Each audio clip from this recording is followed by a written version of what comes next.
ഇങ്ങനെയല്ല പിടിക്കുന്ന മുത്ത്. ആ അതാ പറഞ്ഞ ഇങ്ങനെയാ കഴിക്കുന്നേ.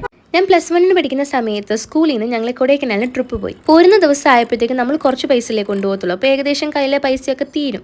അങ്ങനെ നമ്മൾ ലാസ്റ്റ് ഡേ കൊടൈക്കനാലിന് ചുറ്റുമുള്ള ഏരിയയിൽ നിന്ന് നമ്മൾ അത്യാവശ്യം ചൂടുള്ള സാധനങ്ങളൊക്കെ ഫ്രണ്ട്സ് ഷെയർ ഇട്ടൊക്കെ മേടിച്ച് കഴിച്ചു. ലാസ്റ്റ് ബസ്സിൽ കയറാൻ നേരത്താണ് അവിടെ ഇങ്ങനെ കോൺ ചുട്ടിട്ട് മസാല തേച്ച് കൊടുക്കുന്നത് കാണുന്നത്. ഇത് കണ്ടപ്പോൾ എനിക്ക് എങ്ങനെയെങ്കിലും ഇതൊന്ന് കഴിക്കണം, കാരണം ആദ്യമായിട്ട് കാണുമല്ലേ, ഇതിൻ്റെ ടേസ്റ്റ് എന്താണെന്നൊന്ന് അറിയണം എന്നൊക്കെ ഉണ്ടായിരുന്നു.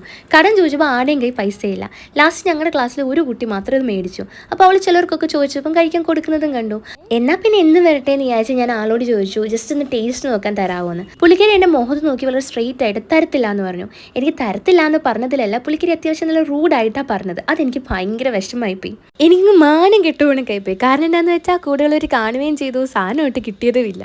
അതിപ്പോൾ ഇനി ഈ കോൺ എവിടെ കണ്ടാലും എനിക്ക് സംഭവം ഓർമ്മ വരും. അതുകൊണ്ട് തന്നെ എവിടെ പോയാലും ഇത് ഞാൻ മേടിച്ച് കഴിക്കുകയും ചെയ്യും. അതൊരിക്കലും പ്രത്യേക മനസ്സുഖം കിട്ടും.